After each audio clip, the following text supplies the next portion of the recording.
As we are all very well aware, Michigan is the least transparent state in the nation. Transparency and sunshine are the antiseptic to corruption. Since we are the least transparent state, I think it's safe to say we are likely the most corrupt state in the nation, as Craig Mauger's article I read this morning about the cannabis scandal and lack of FOIA opportunities demonstrates. The long-suffering people here in the state have been clamoring for years, demanding to open the dark recesses of our state for public viewing. However, session after session, swinging from Republican to Democrat and back again, nothing ever seems to change. The most recent example is the highly extravagant trip taken by our Attorney General with her wife and another couple, a big campaign donor who owns a vast law firm operation in Michigan. Our Attorney General has been loudly opining, lamenting, and bemoaning her perceived low pay she receives as Attorney General. Yet at the same time, apparently has this vast disposable income that would require somewhere in the range of about $25,000 for a 4-day tropical getaway with her wife and law firm pals. A wildly unaffordable extravagance for most citizens in the state of Michigan. The Attorney General said she paid her own way for this trip, but has produced no evidence. The bigger concern, as I see it, for the general public is what potential state business was discussed before, during, and after the trip regarding the call for the investigation into the Nassar compensation plan by the Newman law firm relating to our tax-funded Michigan State University that Dana Nessel was copied on. Was there discussion on the vacation regarding the formal request for all Nassar records from MSU by the Attorney General after she returned from the trip? The problem is we simply don't know.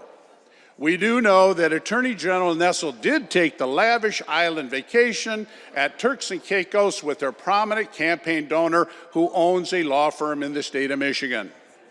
Everything else is shrouded in secrecy from the voters who would like to assess for themselves whether the connections and expenditures were appropriate. The Attorney General's trip to the tropical island is only one of the many examples of influential and powerful lavishing state elected officials with goodies potentially in exchange for anything and everything the power brokers may need. For instance, we have two organizations, Fair Vote and the Institute for Research on Presidential Elections, paying all expense seminars to exotic warm weather locations, including Scottsdale, Arizona, South Florida, Puerto Rico, Las Vegas, St. Croix, and the Virgin Islands, and other fabulous donations.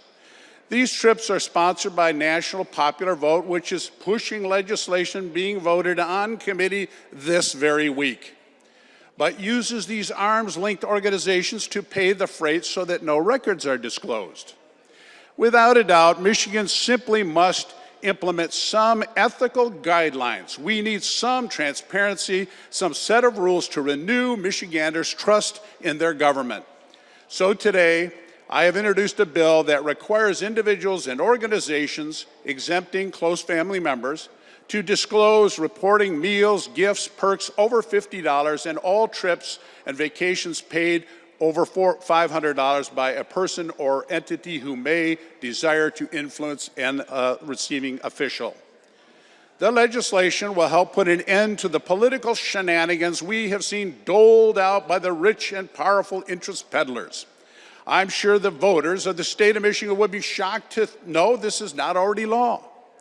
Our constituents, the people of the state of Michigan, must be able to discern the true potential scope that may present a conflict of interest by our elected officials.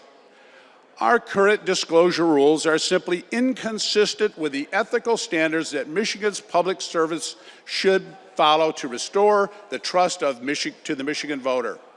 So, colleagues, I ask you to join me in supporting my legislation. Thank you, Mr. President, and I ask that my comments be printed in the Journal.